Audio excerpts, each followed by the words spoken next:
Logical times, colonization, our struggle for independence, independence to date and into the future. With that brief, Your Excellency, you broke ground on this sacred site in August 2020. And 16 months later, with your constant guidance, we were able to host our 58th Jamhuri Day at these very grounds. Sir, early this year on the 28th of May, a major air show that has never been seen in this region was hosted here, followed by your commissioning, and we also hosted our Madaraka Day here. Some of the important milestones I would want to highlight: this site has hosted over 2,500 people working day and night over the last 22 months. The building is just part of it, but museum making is a lot more than that. Dedicated teams have so far conducted more than 115 thematic interviews. More than 10,000 3D artifacts have been collected. More than 3 million pages of significant documents have been digitized. Almost 100,000 photos and more than 23,000 hours of video. All these to be preserved in our museum, in our development for future generations. We are in the process of installing a robust, modern, integrated museum software. Research is ongoing. We have built a state-of-the-art archival facility that has capacity to host up to 20 kilometers of records. This project has engaged more than 100 artists. We are actively looking at Pan-African content that is relevant. We have brought back to the fore the repatriation of our stolen material culture, which is in Europe, in the US, and all over. This is going to be a bilingual museum, Your Excellency, giving Kiswahili its center stage. We are going to get green certification, the first of its kind on a museum in the continent. The museum is designed to host 5,000 visitors plus per day. The Garden of the People has capacity for 50,000. When fully operational, we project that 2 million people will be hosted here annually. International, our school children, our citizens, across all the demographics. Your Excellency, the concept derives from our spear, our shield, which are the main features on our coat of arms. A symbol of protection, symbol of unity, and a symbol of defense, not only of nation, but also our freedoms. Sir, the master plan, going back to the 3 significant components of the project, this time starting with the Garden of the People, the garden itself, the ceremonial dais with capacity to host 3,200 people, the garden itself up to 50,000, and the people's entrance, which is an iconic entrance for the people to come into their garden. The Museum of the People, from the Hall of Arrivals all the way to the Children's Museum. Just to highlight a few of the significant galleries, the museum in total has 33 galleries. The Mashujaa Park with the Heroes Boulevard, the Hall of Remembrance where we are seated today, the Tomb of the Unknown Warrior, and the Eternal Flame. This is an artistic that we did before groundbreaking, and this is a drone photo that was taken 4 days ago, just to compare with what the vision was and where we have reached. Sir, I will take you through now the Museum of the People, and in terms of orientation, it starts at number 1 there at the Hall of Arrivals and goes all the way to the plaza, Hall of Witness, Tunnel of Martyrs, Hall of the People, Hall of Innovations, Hall of Legends. Very quickly, the Plaza of the People is the main orientation outdoor space, grand, and it's a place to sit, to contemplate, to converse, and to learn about the common attributes, the sacrifices, and the valor of our heroes, of our people. That is the plaza as it looks like today. And just to highlight a few of the very significant installations at the Plaza of the People, one of them is the hoisted legendary lion that is on our coat of arms. The reason it is here is to symbolize strength, courage, but most significantly, to warn us that the populations of this animal and many other of our wildlife are in danger. Sir, in this plaza, the soul and spirit of Field Marshal Dedan Kimathi is immortalized in stone as a tribute to his contribution to Kenya's War of Independence. Sir, on this plaza, Mekatilili wa Menza, we have gone to Bamba, we have gone to Bungale, we have gone to Kilifi, we have gone to Kisii, we have gone to Mumias, and finally brought the soul and the spirit of Mekatilili wa Menza to Uhuru Gardens for posterity. Sir, this is the second last very significant installation that we are proposing on in the plaza, and it is about environmental conservation, to send the message that the elephant tusk is only important on the elephant and not as an ornament. Sir, since 1989, Kenya has consistently communicated to the world about our desire to conserve our wildlife. And sir, we have picked ivory ash, the remains from 4 piles, 3 at the Nairobi National Park and 1 from the Tsavo. And the proposal, we are encapsulating these ashes and creating a glass sculpture that really stresses our resolve to conserve our environment. The Peace Unity sculpture forms the last significant sculpture at the Plaza of the People. Just last year, Your Excellency, you led the nation in banning more than 8,700 illegal small arms, as a message that the only future we have as a people is that of peace and unity.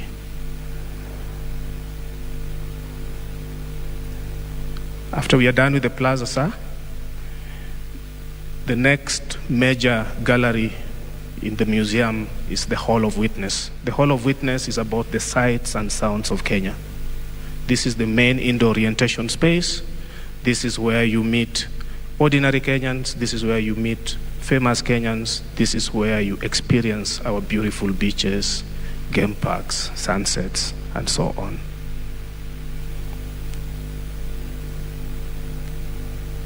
We then go into the Tunnel of the Martyrs. This is our memorial to each and every Kenyan who has paid the ultimate price for country, not only during the slave times, not only during our war for independence, but also other things like terrorist attacks, assassinations, peace missions, and so on. The Tunnel of Martyr leads into the Hall of the People, which is lit, celebratory, and beautiful, really having light at the end of the tunnel, literally. The Hall of the People is the main orientation space around which every gallery in the museum is organized. In the basement, as you can see, We have number one as the Tunnel of Matthias. We have the Peoples of Kenya. We have an exhibition dedicated to our President Daniel Arap Moi, military heritage, our President Kibaki, the birth of Kenya. On the ground floor, we largely are looking at our struggle for independence, starting with the struggle for independence itself, Rope Gallery, which is a subset of the struggle for independence, the independence itself. Hall of Justice deals with our post-independence journey. Identity Kipande Gallery deals with the question of our identity. The first floor is celebratory. It's about the future, it's about hope, it's about our exploits in the sports field, in the arts, Kiswahili, the making of this museum, and our development, both social, economic, political, and infrastructural. Sir, the Peoples of Kenya through time is about our heritage, is about our history, is about our diversity. The President's exhibition is about his life, his youth, his education, but most significantly, his contribution to our country. The military heritage traces our military history from the 1840s to date and hopefully into the future. The big point to make here is that our military did not start with the coming of the white man. We always had traditional defense systems which defended the different communities whenever need arose. Here, we celebrate the life and the contribution of our President Mwai Kibaki for generations to come. The birth of Kenya is a gallery that starts with the early visitors, the traders, the missionaries, the explorers, and the biggest artifact here is the Lunatic Express, where we have put one of the most original of the steam engines that pierced the land all the way from Kilindini to Kisumu. Ground floor galleries, this is the story of our struggle for independence, told from our own lens, looking at the independent schools and their contribution, the independent churches, the Mau Mau, the Lancaster Conference, and everything in between before independence. The Rope Gallery, this is a solemn dedication to the more than 1,000 we have found solid evidence who were killed by hanging because of the state of emergency between 1952 and 1960. A rope is dedicated to each of them as a reparation, as a celebration. We have replicated the gallows. We have brought all the artifacts that relate to this very sad component of our history. Independence Gallery is a celebration looking at the campaigns, the elections, but most significantly, the Independence Day itself. Displayed here also are the actual original instruments that define that independence. The flag that was hoisted on that day, the Constitution, the pen that signed it, the speeches, the audio visuals. The Hall of Justice is about our post-independent journey. The important point to make here is that independence is a moment, but it's also a journey. And since then, we have gone through moments that deserve to be brought here, some of them not as a celebration, but as a warning. It is also our moment to pay our obligations to the truth. And sir, you are very strong on this one, that yes, it happened. The bomb blasts, the terrorist attacks, post-election violence, the agitation for multi-party, but there are also beautiful moments like the promulgation of the 2010 Constitution. All of those will be hosted in the Hall of Justice. Identity Gallery, Kipande, does not answer any question. It asks questions. Kenya is home to people from all over the world. We have Kenyans living everywhere in the world. But what really does it mean to be Kenyan? Beyond the clothing, beyond the nyama choma, what is it in our spirit that makes us Kenyan that we need to build? What is it in our spirit that is unpatriotic that we need to deal with? Those are the questions that the visitor in this gallery will be asked. First floor galleries is our exploits in the sports fields, our exploits in the arts. Hall of Innovations, we are home to some of the most established innovation ecosystems, and the results are out there for the whole world to see. M-Pesa is just one and not the only example.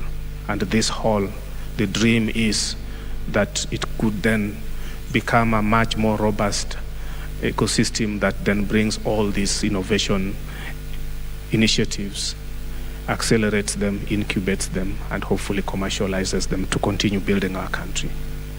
The Hall of Legends is a specific place where we honor and pay tribute to individuals who are sacrificed in the different fields of endeavor for our country.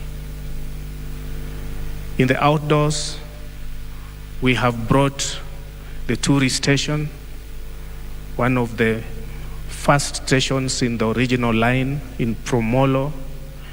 This artifact has been brought here with all its contents, the station master's offices, the furniture, for future generations. It is 120 years old, and it is finally preserved here so that our future generations do not forget. Mount Shengena locomotive, the largest ever produced locomotive in the world, has been brought here for posterity. 250 tons, 40 meters long, and it could carry up to 1,200 tons of cargo. Mount Shengena built this country for 60 years and is finally retired here. We have brought 3 third-class coaches, which we want to turn into a restaurant where Kenyans will not only come and learn their history, but also enjoy the best of the coffee, the food, and the hospitality.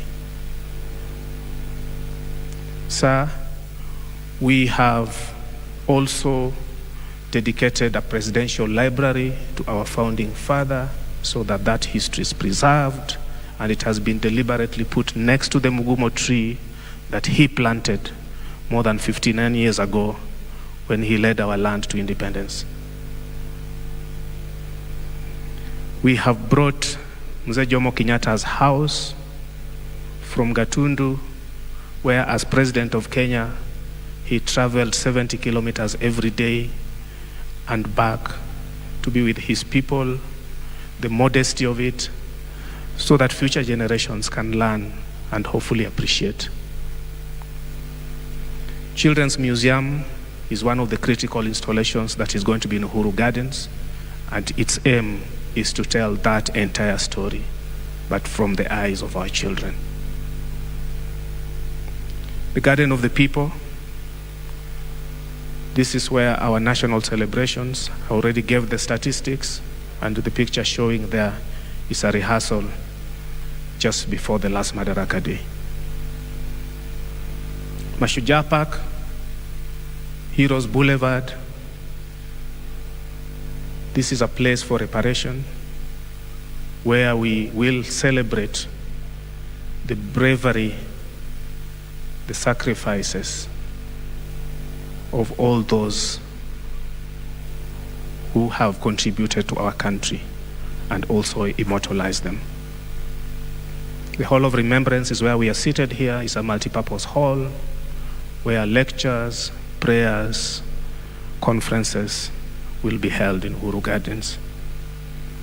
The Heroes Boulevard has the tomb of the unknown warrior, a tribute to all those warriors unknown who fight for Kenya in our classrooms, in our hospitals, in our battlefields, in our schools. It has an eternal flame. It has a wall of honor, and around it, we and future generations will add headstones to just celebrate those who continuously sacrifice for country. Allow me to conclude by saying that There is no development of this kind anywhere in the world. A lot of countries have built grand museums, they have built grand civic centers, but all those have been done at different times in different places. What we have here, the Museum of the People, the Tomb of the Unknown Warrior, the Eternal Flame, in one sacred location, is something to behold. God bless Kenya.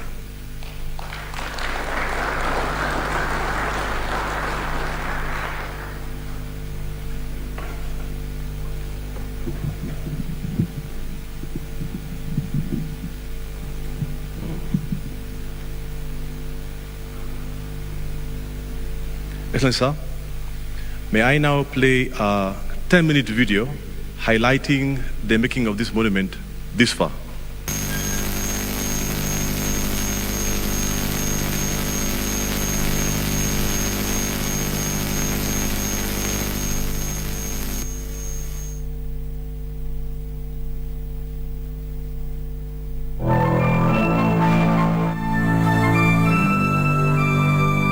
It is a great honor for me to be able today to lead the nation as we commission the Uhuru Gardens National Monument and Museum.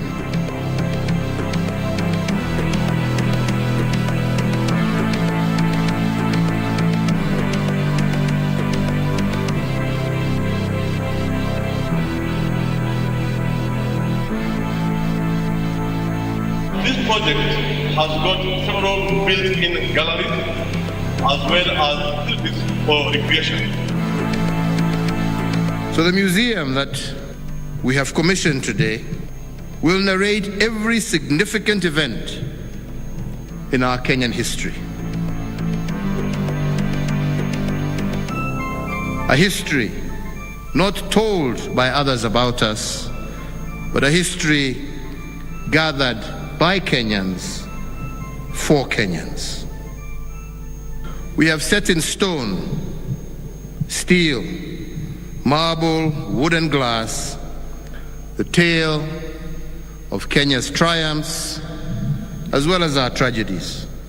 Yes, these are just materials, but at the end of the day is that our rich history as a nation and the fundamental values that define us that are just exhibited here are eternal to each and every one of us.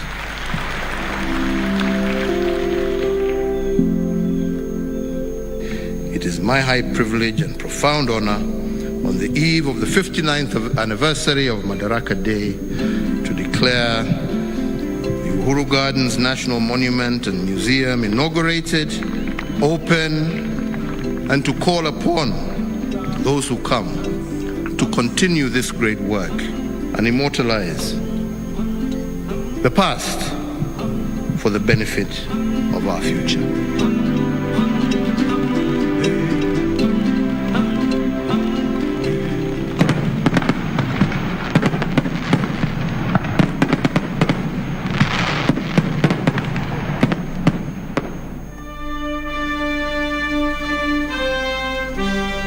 Fellow Kenyans, why did our founding fathers choose Uhuru Gardens as the place to celebrate Independence Day in 1963 and the Republic status in 1964? Why did they want generations to memorize about our history? Apart from being a place of remembrance and healing, this place will be an arena where the past, the present, and the future will converge. Our beautiful national flag went up to replace the Union Jack forever. There were a lot of people, and you couldn't say that there was one person or two persons who were against what was happening, the British flag coming down and the Kenya flag going up. The whole of the people who are celebrating the independence, singing the national anthem, and knowing that I was one of the participants in the composition of the national anthem was overwhelming. And now it only remains for me to present to you, Mr. Prime Minister, these constitutional instruments which establish Kenya's independence.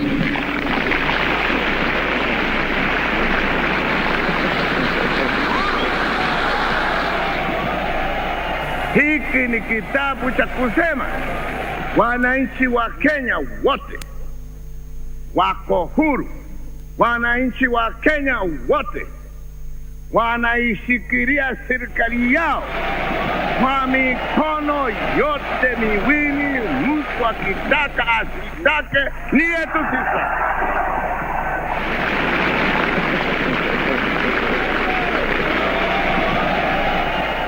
Uhuru Gardens was chosen. If you look at Lang'ata Road, it is dotted with various places where the former freedom fighters, specifically the Mau Maus, were enumerated. The declassified information that we got through the cabinet members also stated that the celebrations for the freedom should be in a specific place where the freedom fighters would feel this is now the place where we are going to enjoy our freedom after a long period of humiliation. It was agreed that it was not going to be so difficult to create a nation out of these diverse groups which had been exacerbated by colonialism, the principle of divide and rule. The colonial government did not have a very coherent policy on the management of our documentary heritage. You'll also realize that quite a number of those records were also destroyed, sometimes inadvertently and sometimes deliberately. The date for independence had been fixed and a site was being cleared for a new stadium near the edge of the Nairobi National Park. Prior to 1963, Uhuru Gardens was already a memorial park, and the idea was in 1966, it was now fully gazetted as a national memorial park. These areas were meant for memory, celebrations, and reflecting on the Kenyan identity as a nationhood. And some of the things that happened with the past president is that he planted a mugumo tree, itself having significance for the African culture. When the second president of the country took over, President Moi, 2 new monuments were put. In 1997, towards December, the whole place was re-gazetted. The 65 acres of the Uhuru Gardens was then re-gazetted as again as national monument.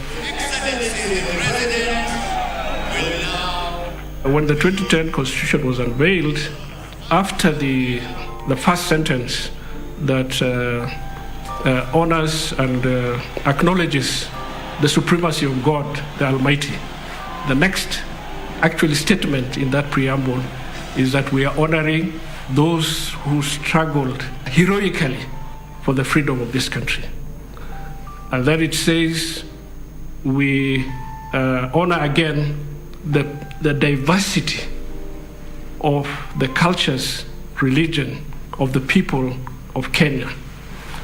And then finally, respecting the environment of the country. The 50th anniversary was actually celebrated on these grounds, and His Excellency President Uhuru Kenyatta addressed the nation from the Uhuru Gardens at midnight, where now Kenya at 50 was celebrated, and he gave further directions that this memorial park needs to be built. We have been extremely fortunate to be entrusted really to be part of this process for the last 10 years of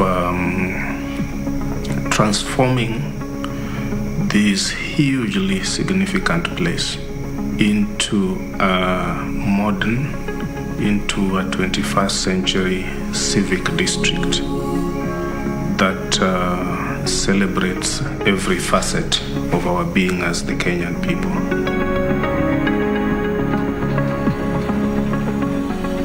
The project, it has this layer of history and this layer of the Kenyan spirit. You're designing for people to appreciate where they came from, what their stories are, but you're also trying to do it in our own voice as Kenyans. What we are doing at Uhuru Gardens today is an opening for further things that are to come in terms of showcasing what Kenya has. The Kenyan flag that was raised in 1963 is just one among the 11 million. This is the flag that actually identifies the history of where we've come from in terms of colonialism and then moving forward.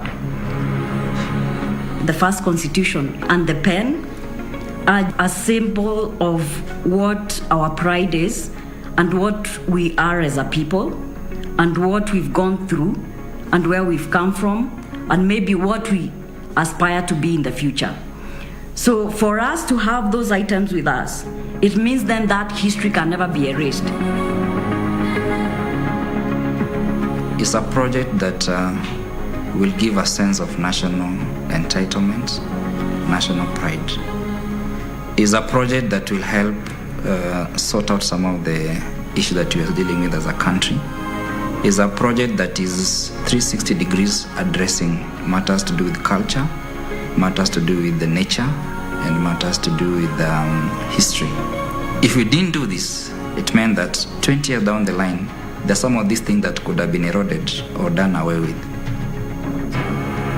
It has a very special place in our history, in our souls, in our hearts, and should always portray the best, the best that we have.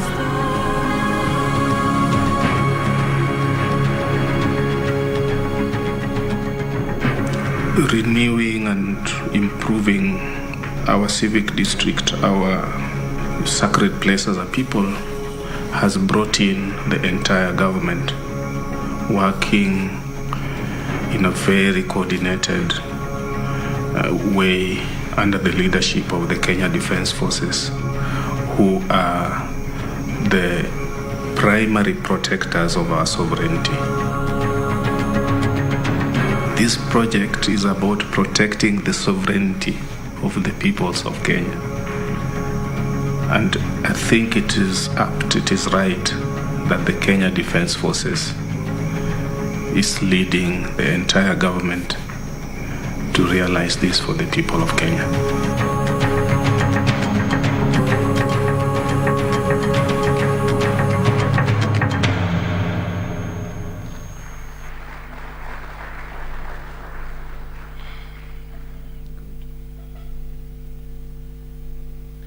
Excellency, having gone through the design framework and video showing how far we've come, allow me, sir, to, in a few minutes, take you through the art and science on how we intend to operate this facility for our people.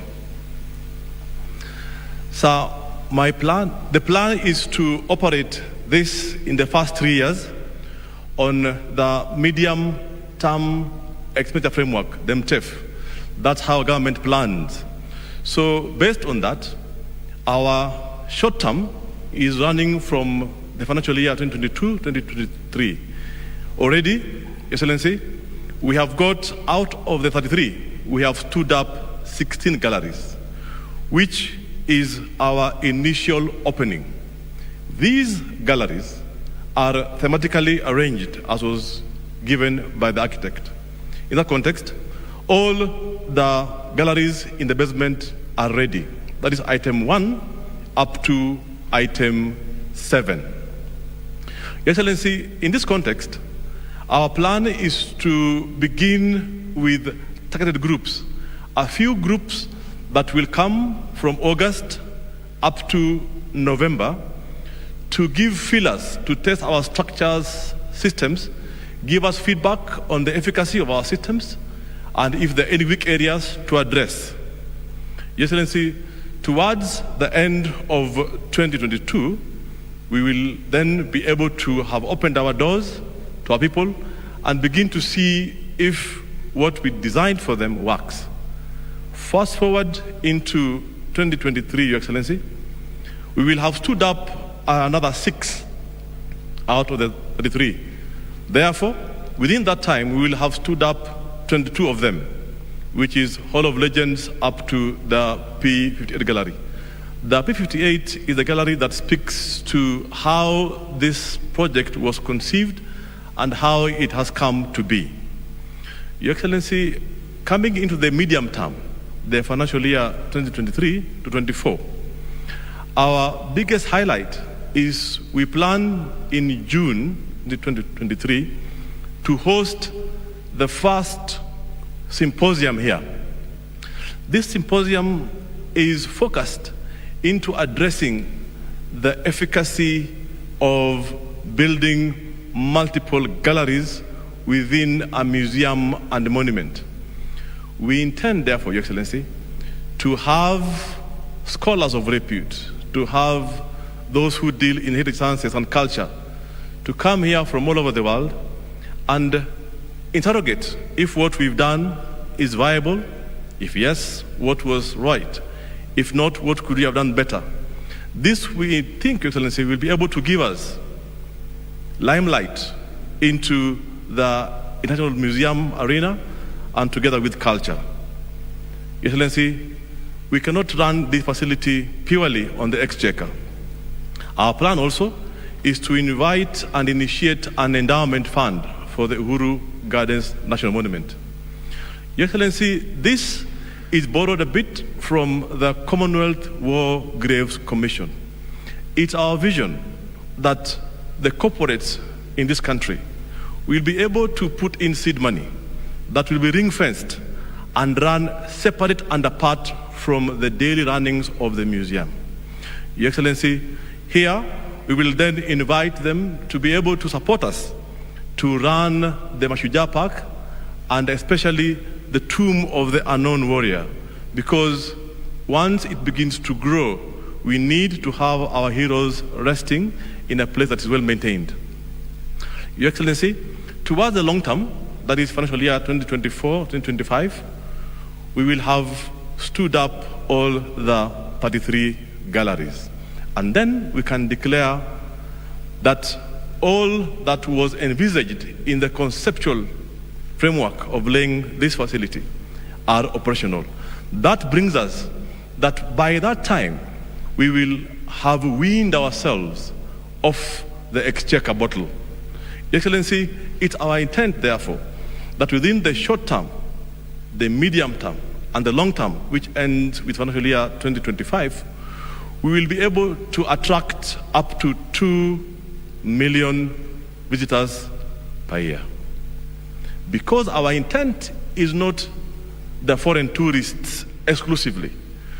We intend to show this place not as an elite facility, but as a facility for every Kenyan to come, experience, to come and feel, and to also interrogate and see if there's an item that speaks to their culture that has been left out here. Your Excellency, may I now go to the planned first opening by showing you who we intend to invite in the immediate. Excellency, from August 5th, our plan is to invite the chairman and deans of select universities. This is because we'd like to get the academia buy-in to interrogate what we've done for its facts and records, and also to enrich what we have. Your Excellency, we have picked all the Fridays because some works are still in progress. This will afford us to concurrently get fillers while also achieving the main effort for the present. Excellency, 12th of August, we'll invite those who work in the built environment to see if it's viable. Going down to people living with disabilities to check for the amenities, infrastructure, if it works for them, because this facility is all-inclusive. It's for all of us. Excellency, fast forwarding, we'll also be inviting towards the end of August the Ministry of Education, and specifically to interrogate how the CBC can dovetail with what we have in this facility. Excellency, I move into September. September, we will invite various community elders from every other community to come and tell us if there's an item from their culture that is very dear and has been left out, and also interrogate what else they feel as a people would clearly speak to them and about them. Excellency, we also intend to invite the Kenya Tourist Board, Brand Kenya, and of Kenya to operators, because we want to intentionally work with them towards achieving a coherent program on how we can target tourists into this place. That is not haphazard, but is an all-inclusive effort collectively. Your Excellency, working again with the Ministry of ICT to interrogate the viability of the digital platforms that we have, if it is M-Pesa or any other mechanism that we'll have developed. And again, back to the media houses to see if, together with them and the editors, we can create content that can speak to our people within this framework. Excellency, we'll also then invite the school children from public schools, primary and secondary, as well as the private schools, to see how then again we can work with them together. Towards the end of it, Excellency, we'll invite schools from all over the counties selectively to come and see if it's viable and what it takes to make it better for them to come and experience this facility. Excellency, into October, we invite select diplomats as well as the rep from Africa Union together with UNESCO. Excellency, we intend again to review what will have been informed by the architects and engineers who we invited earlier in August to come and see if indeed the things they had highlighted are now done. Excellency, towards the end of it then, we'll again review with our freedom fighters, our senior citizens, and those living with disabilities to come and see if indeed what they had captured has been remedied. Sir, allow me to quickly take you through the circulation. Once we dispense with this hall and then we have lunch, this is how we will go. This is how I'll take the media through from the Hall of Witness, Tunnel of Martyrs, all the way up to finish, which will be here at the Tomb of the Unknown Warrior. Excellency, finally, may I just highlight what Uhuru Gardens National Monument has picked as its logo. That's our logo, inspired by the Mugumo tree, but we picked an ochre palette, brownish ochre palette, to show the earth colors. But from earth, then the greenness of the leaves will sprout and the tropical sunlight will give it enrichment and it will grow. Sir, we've also picked the tagline to be in Swahili, Bustani, meaning garden. Indeed, it's a garden. And Makavazi, Swahili, for museum. Most importantly is Turathi. We'd like this to be a site of heritage. Hence, we couldn't have gone for any other tagline in any other language but Uhuru Gardens, Bustani, Makavazi, Turathi. Karibuni. Excellency, may I now request the CDF to take us through.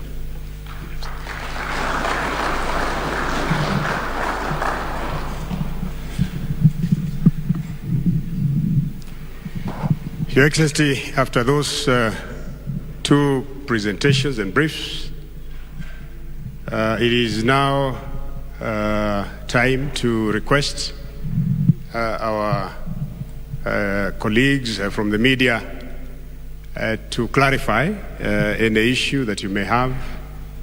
And you have to also know that we are working within the context of public participation so that you can also buy into this.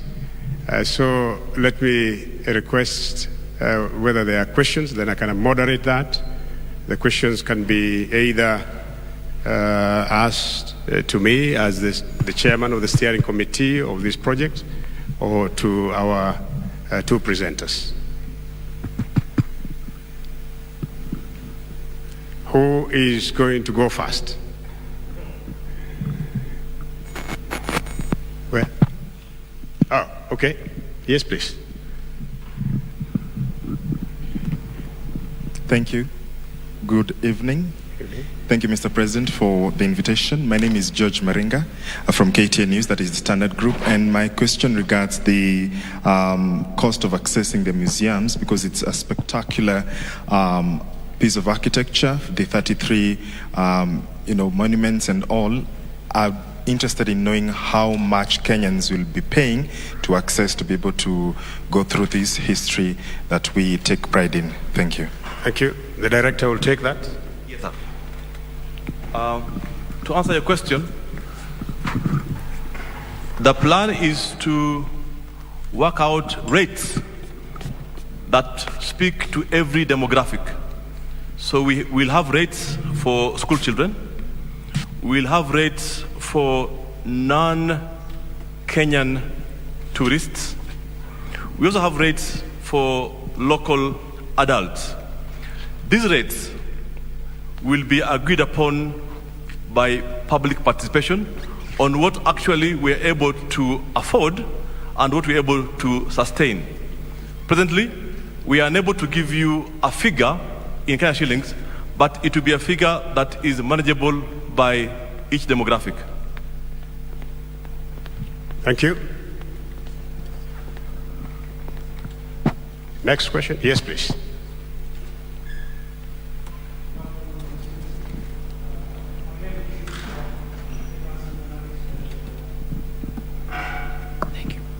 My name is Shukri Wachu. I'm a freelance journalist and a council member at the Crime Journalists Association of Kenya.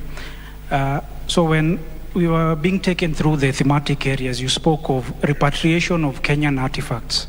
I just wanted to know the status of some of the artifacts that have been repatriated back to the country.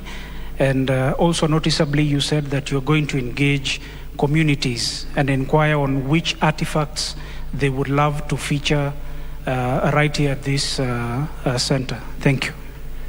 Thank you very much. I think I can address myself to that. We haven't had an opportunity to repatriate any, but we have a plan to repatriate some of the artifacts. And the first thing that we're doing is to ratify some legal instruments as a country that will allow us to be able to repatriate some of very, very important artifacts. For example, the man-eaters, the lions, the man-eaters of the Tsavo that are currently in Chicago Museum. Those are some of them that we want to target. There are a number of artifacts that are within the UK that again we would want to get back. And one of the challenges that we've had is that we have not been able to legalize this within the law. So we're going to have to work with the National Parliament to be able to get a legal framework that will allow us to be able to bring them back. Now, in terms of the county as artifacts, what probably Kano Asilo did not mention is that the teams that have been working here have gone to all the 47 counties to collect artifacts. And so that when you come from Marsabit, for example, or you come from Nakuru or Turkana, you will identify yourself with the museum because all those artifacts belonging to all the counties of this country have been collected here. You must have seen a number of prefabricated facilities out there. They are all full of artifacts that will go into this museum. And that is why it is a museum of the people. You come and find yourself being represented in this museum. Yes, please. The lady.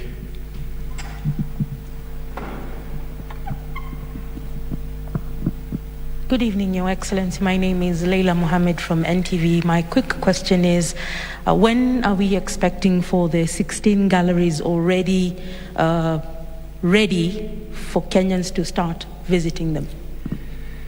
Yeah, thank you. The 16 galleries are ready, and you'll be taken through them today. The issue here is that we have an IT system that we have installed. And what the Kano was explaining is that before you can get a multitude, a critical mass of visitors into the facility, you need to go through a trial period. And that is why we are undertaking to bring in focus groups. You know, first of all, start with the university researchers, taking through the engineers, and within that, we'll be able to know which areas to modify before we can open the gates entirely to a bigger multitude. This museum, I can assure you, when we open, there will be close to probably 300, 500 persons coming. So you need a very robust system. The point of sale, for example, you have to test it. And this initial phase, which is a 3-month phase between now and the 1st of November, it will be a free phase. There will be no charges.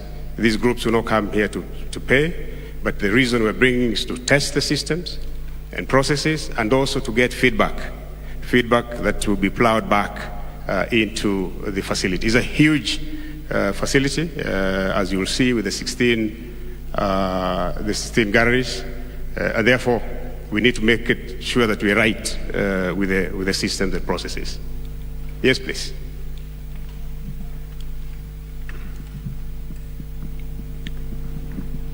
Thank you very much, Your Excellency and the entourage. My name is Francis Mutegi, also from NTV. Mine is first to appreciate that as a person living with disability, I'm glad that people have factored our role in this particular facility and our access as well. My second point is I'm concerned about the futuristic aspects of this facility. Is it going to stop at this point in terms of history? For example, we've not seen a gallery about President Uhuru Kenyatta. How are we thinking about the futuristic aspects of progressing this facility beyond where it is or where it has been envisaged? Thank you. A very good point, and I think as you will realize, we have a real estate of about 68 acres. So the facility has room for expansion because we realize that even the artifacts themselves will continue to increase. So we have a huge area of land that will be developed as we move forward into the future. Yes, please. Mheshimiwa Rais, naitwa Kennedy Wandera, ni mwandishi wa habari wa Voice of America. Vile vile mwenyekiti wa chama cha waandishi wa habari wanaoripoti idhaa za kimataifa barani Afrika. Nitatumia Kiswahili kwa sababu ni mojawapo wa nguzo kuu katika uundaji wa kitu hiki. Sasa kuna jamii katika taifa hili ambazo zinathamini sana utamaduni na turathi zao. Kuna uwezekano gani kwamba na utaratibu gani ambao labda mtautumia kuhakikisha kwamba kila jamii inawekezwa hapa ama inahifadhiwa hapa, utamaduni wao unahifadhiwa maeneo haya? Na vile vile pia labda kuna lengo la kuhakikisha kwamba mnagatua kituo hiki katika maeneo mengi ambazo tunasema ni majimbo 47 ya Kenya, ili jamii ambazo haziwezi kufika Nairobi kuangalia turathi za kitaifa zina uwezekano wa kuwa Marsabit au kuwa maeneo ya Budalangi kule, na kuhakikisha kwamba wanaweza kufikia ule utamaduni wao ambao umehifadhiwa na serikali ya kitaifa. Asante. Asante sana. Nafikiri jambo ambalo umeuliza ni kwamba wale ambao wako jamii ambazo ziko mashinani zitaakilishwa vipi? Mwanzo tumepata kwenda mashinani kuchukua zile turadhi zao ambazo tumepata, na ni kweli ya kwamba hazitakuwa zote zimepatikana, na ndivyo tunasema ya kwamba tutaleta wale wazee wa vijiji kuja hapa miezi hii mitatu ambayo ni ya jaribio, waweze kuja hapa. Wakiangalia watatueleza ya kwamba kuna kitu fulani ambacho tumeacha, na kwa hivyo huu muda tumepata ni mzuri sana, na si huu muda peke yake, kwa sababu museum hii si ya siku moja, itaendelea kuwa hapa kwa muda. Kwa hivyo tunatarajia kwamba wale ambao watatembea hapa watapatiana mawaidha vile tungeweza kupata zile artifacts zingine ambazo haziko hapa. Yes, please. Thank you, Your Excellency. My name is Jacinta Mutora from Standard Group. And my question is on the Ishaweri house, the Mzee house from Ishaweri. Is it a real house or fabrication of Ishaweri house? And can we have a sneak peek of how it is like? Thank you. I will not call His Excellency the President to answer that, because I think that's what you are targeting. I'm going to ask the architect to do it.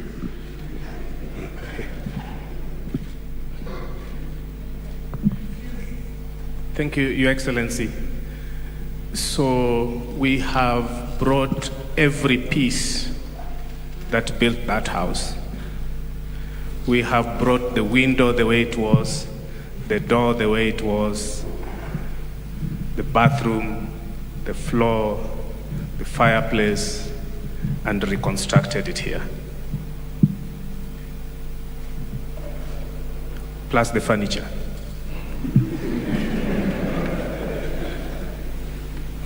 On whether you'll be allowed to go in, I think yes, you'll be allowed to have a sneak view of the of that very, very historical house.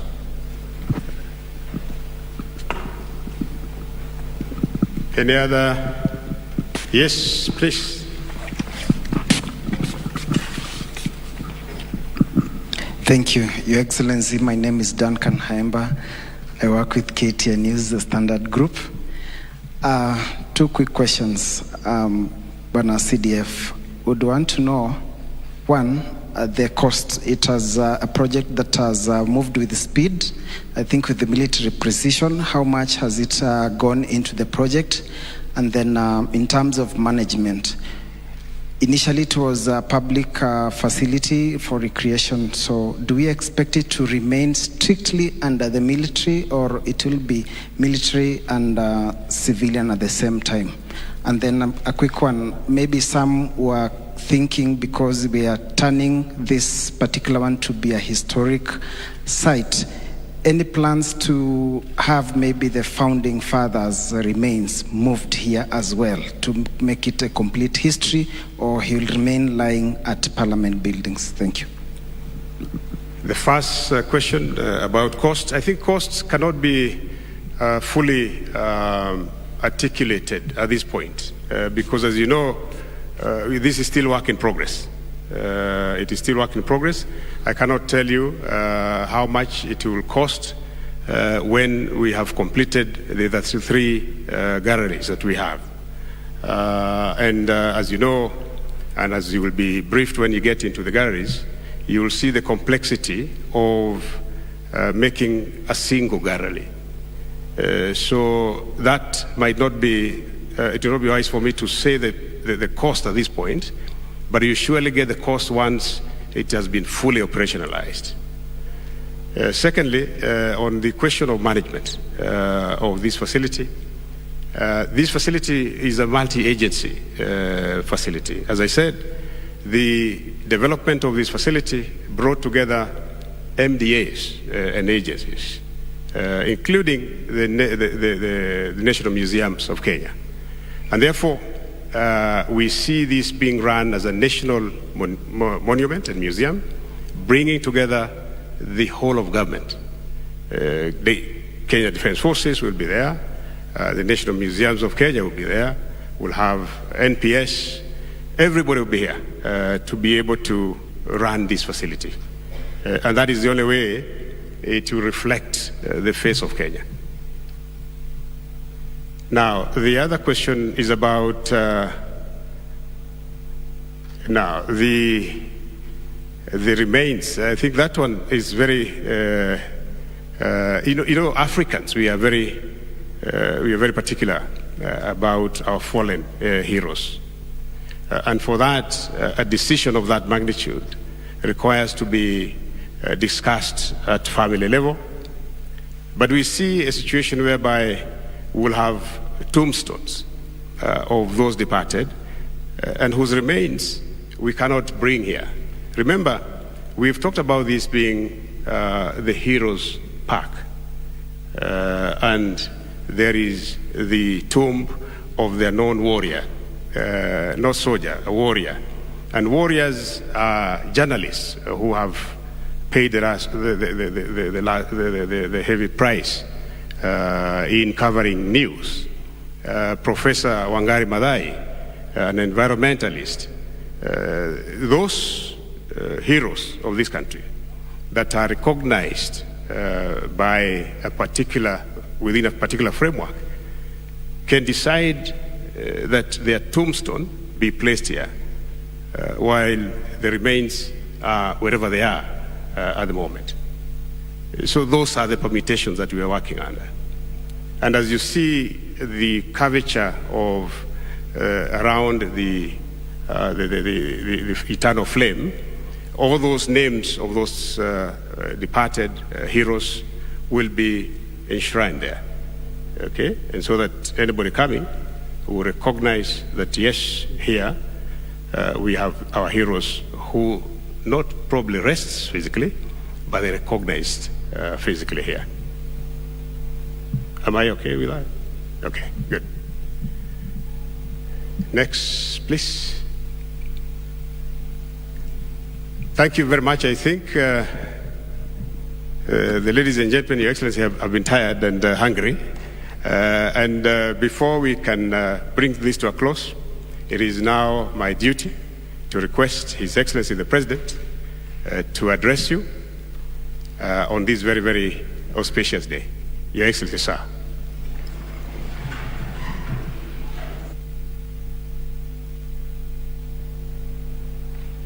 Asante CDF, please be seated. Thank you very much.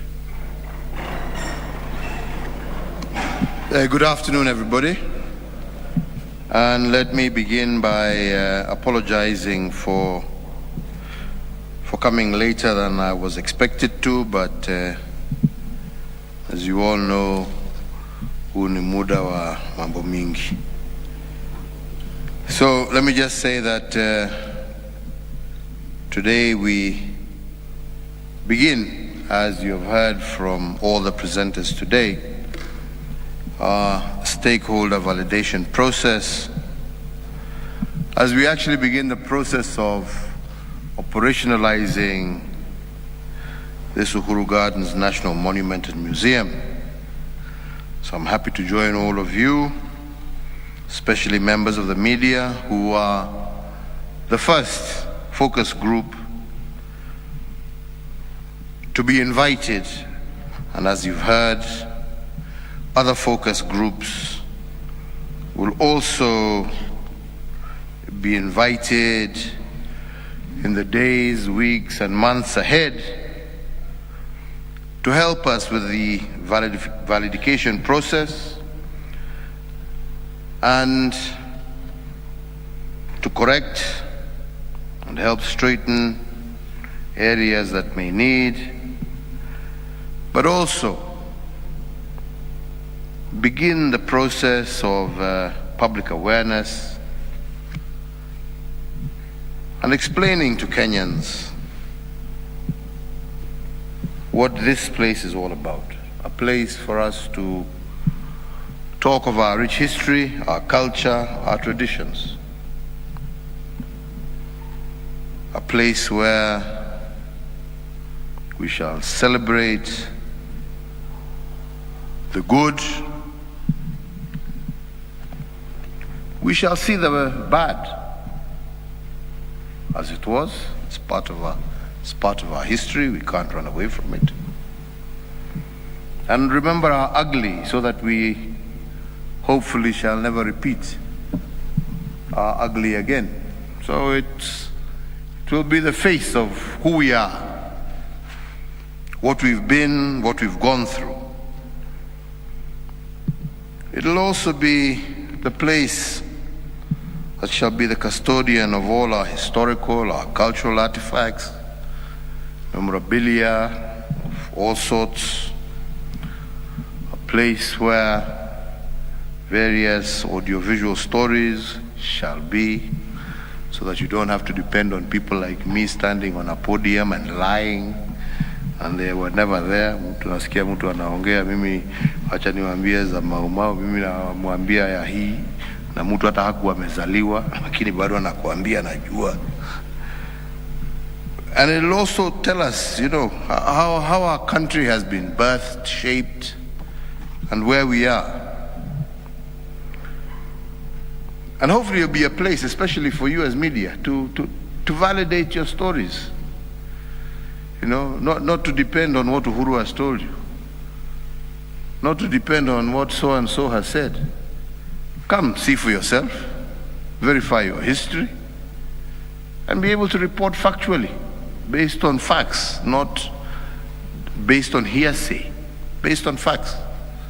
And this, I believe, hopefully, will also enrich your profession and professionalize your profession.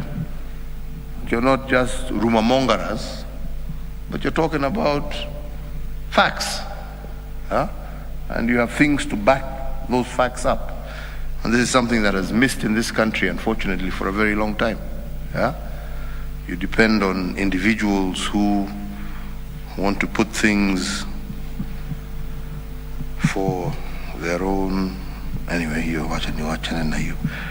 so I do believe that once this place is fully operational, it will host many thousands of visitors.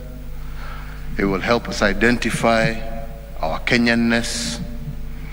It will help us identify our diversity, because we are diverse. But that's a beautiful thing also. It will help us be able to celebrate each other's cultures. It will help us be able to understand our different cultures a little bit more, and hopefully understand that it is a mix of all of these things that makes us Kenyan. That's what makes us Kenyan. And it is then from there that you get pride in being who you are. In a very short space of time, and I want to thank, because many may not even know how we actually ended up in starting.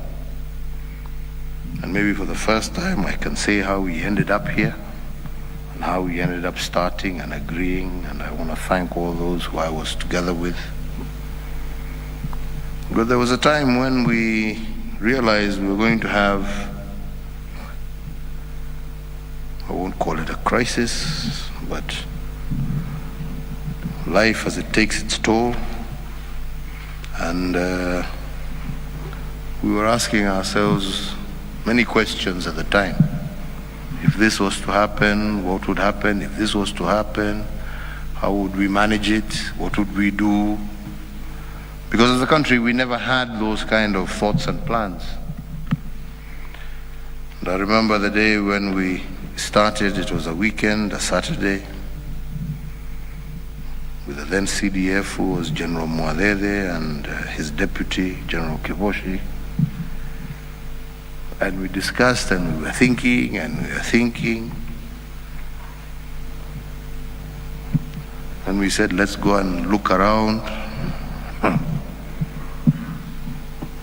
So one of the places we said, well, let's go and see that place. When was the last time you were there? When was the last time? I've not been there since the 50th. Oh, and you? Yeah, even me, I've never been back. The most unfortunate part is when we came, we decided we were just going to drive. I decided I was going to be the driver. So we came, got to the gate on what was supposed to be a public place. Found a fellow there at the gate. And his first question, when I rolled down my car window, his first question to me was, mnataka masaa ngapi?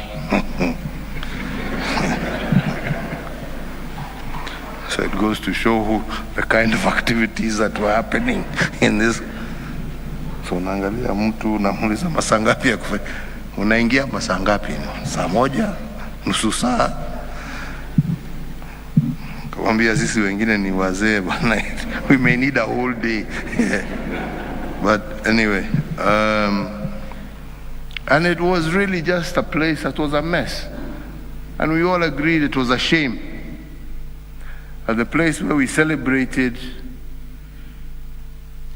not only our independence, but a place where many thousands of our people were incarcerated and died, has actually been turned to something that was very unfortunate, let me just say, very, very, very unfortunate. And we decided there is no better place than to go back to the reasons why those of our forefathers decided that this was to be the independent site. They were right then, and it must be the site that should host our history, our memory, and becomes the core of when we want to ask ourselves who we are. Let's come here and ask ourselves. Let's come here and see who we are. Let's come here and know where we've come from. And we decided we'd go all the way back into history.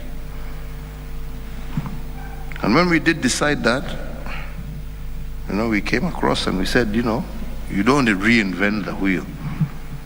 There was a time many years ago when there was actually a competition held to set up a facility, but nothing ever moved. So I told Mother, go and look for that young man who said won that competition. So he comes back to me and he tells me, I found him, but he's refused to come. So I said, you go back to him and tell him it was not a request. Because if he refuses to come, we shall find him and he'll still come. And then Wasilwa comes and looks at me and he's looking at me from a distance. This fellow, I asked him, why did you refuse to come? You people are just liars. You've used me and you've never even paid me what you pay us. No, just bring, but anyway, we went through. And let me say, from the very onset, it's been a great pleasure working with this young man. And congratulations, he's a wonderful guy. Yeah? And he deserves congratulations because he's created something absolutely magnificent, and I'm grateful to him. And thank you for your trust. Na nafikiri tulikulipa jamani yadoyo. So truly grateful for that. And that's why we said we want to begin this. It's a work in progress, as CDF here has told you. It's not something that we finish today, tomorrow. It's something that shall continue with refinement as we move with every day. Yeah? But hopefully remain with that one basic element of being the custodian of who we are as a people.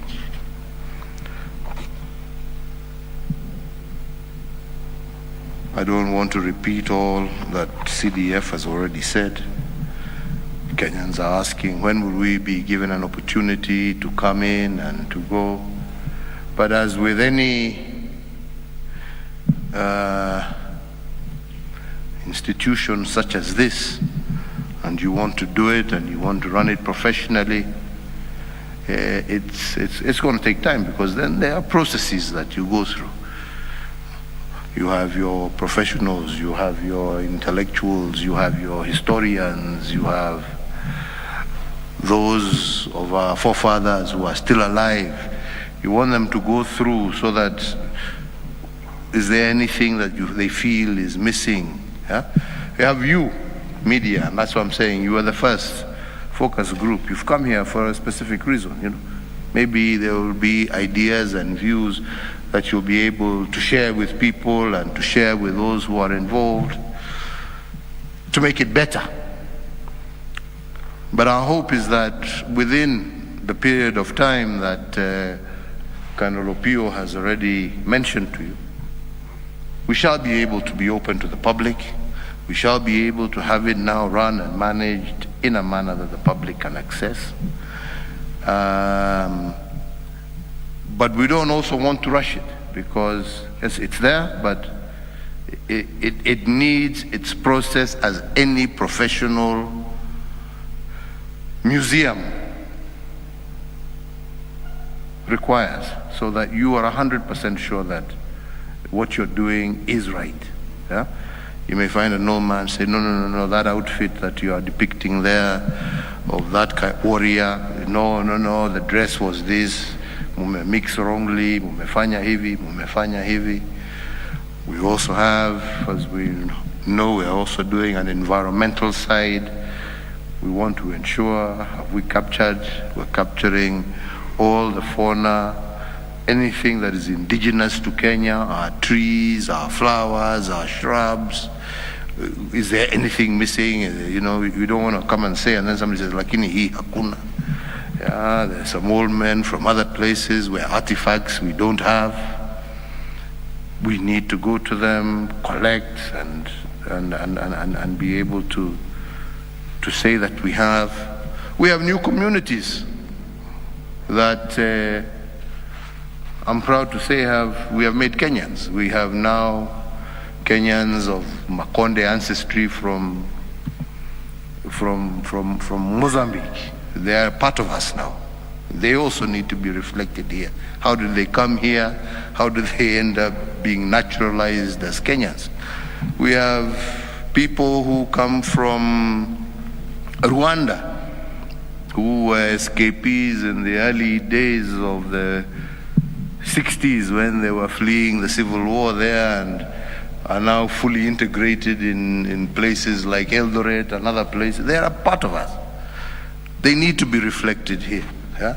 We have our Zimbabweans who are just down the road here, who also came in the 60s. They are part of us. We need their history also, and they need to come in. Yeah, they are now naturalized, they are Kenyans.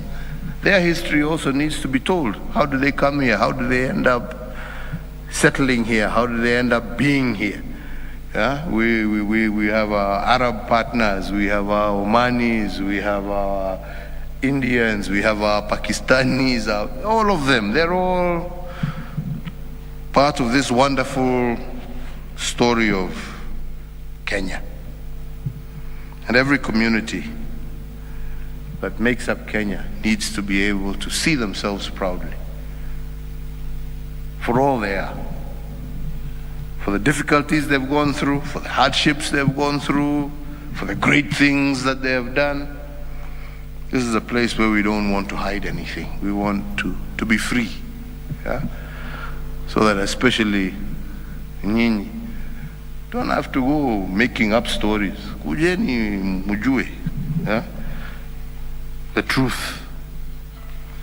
Sometimes the truth hurts. And hopefully at the end of the day, you will also learn that it doesn't always have to be bad news, that you have to write bad news to sell. You can also write positive stories about your country. And it sells. You're part of this country.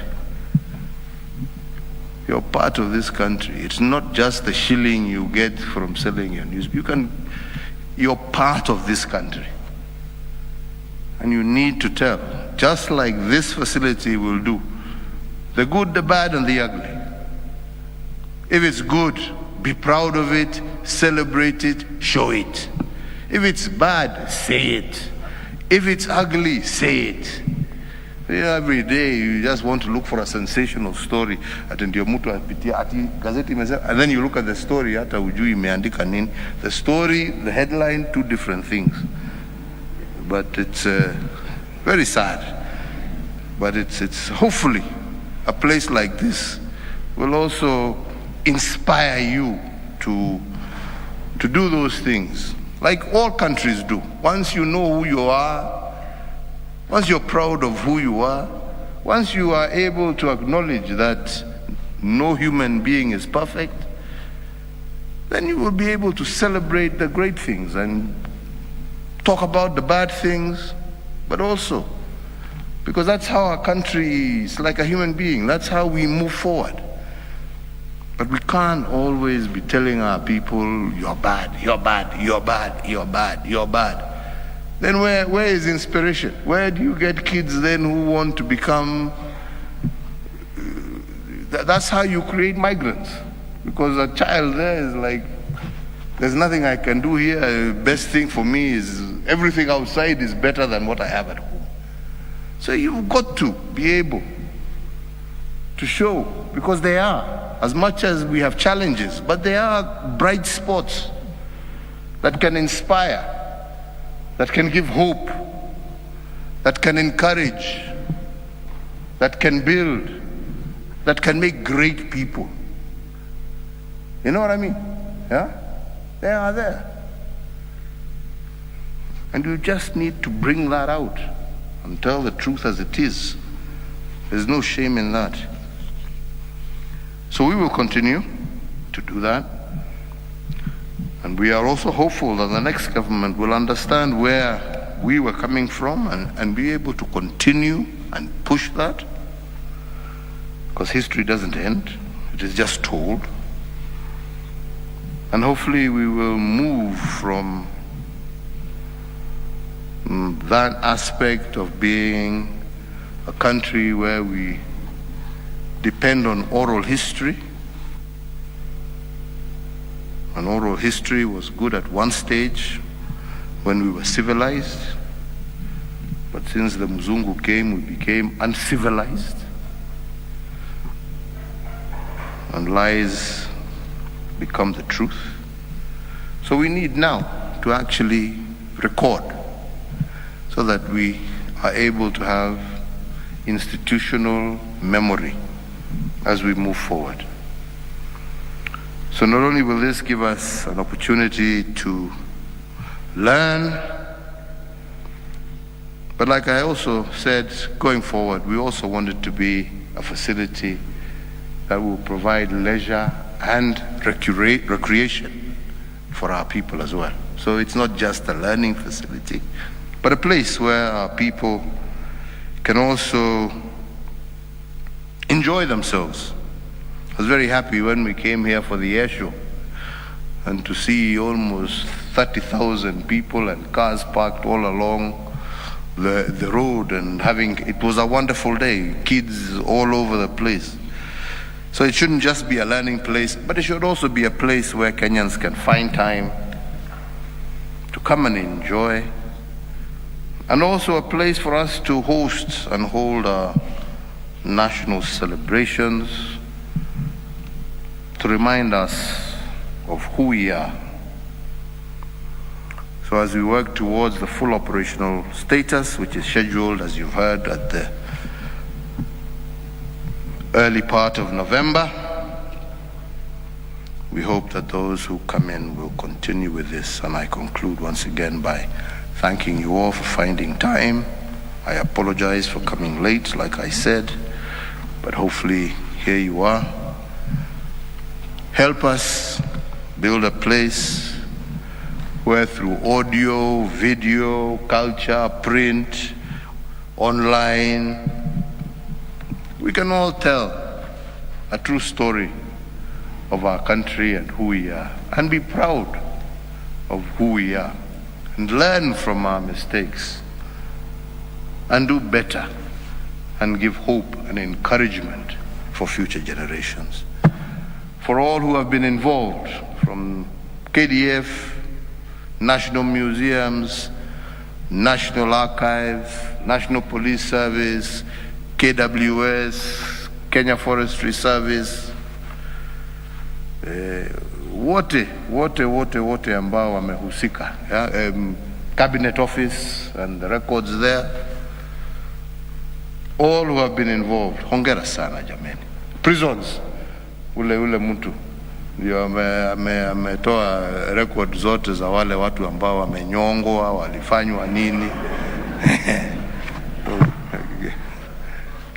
Kila mtu ame contribute yake kuja kulete, ndio Wakenya waweze kuelewa na wajue yale ambaye yametendeka, yale yamefanya, yeah. And I truly, to our historians, mzee wangu, asante sana babu, Dr. Sperling, I can see you there, asante sana, hongera na pongezi, yeah. So to our academicians also who have been heavily involved, we are truly grateful for your contribution.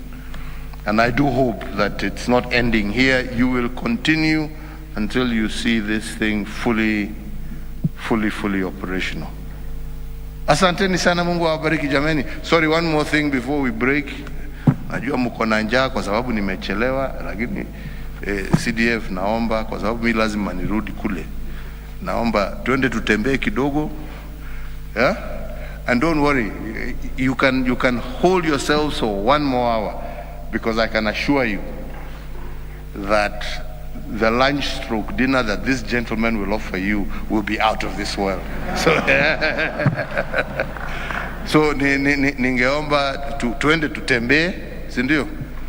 Alafu don't worry, huyu atawachunga, mtaenda manyumbani, wale wako na mabibi mseme wacha chakula wacha kando, wale wako na mabwana mtawaambia pikeni yanu, sisi tumekula. But I would plead with you that you allow me, let's go, we see, then I leave you in the hands of the CDF. Thank you very much.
She said that Valentina isn't Mr. Camilo's daughter, but Mr. Adrian's. You wouldn't have a relationship with Gonzalo Barak. If I want to, I can have you kicked out of the streets. I want to have a paternity test done. I want to know who Valentina's father really is. The judge might even order you to let Valentina go and live with him. But I am her mother! I know, sweetie, and so does everyone else. Oh, I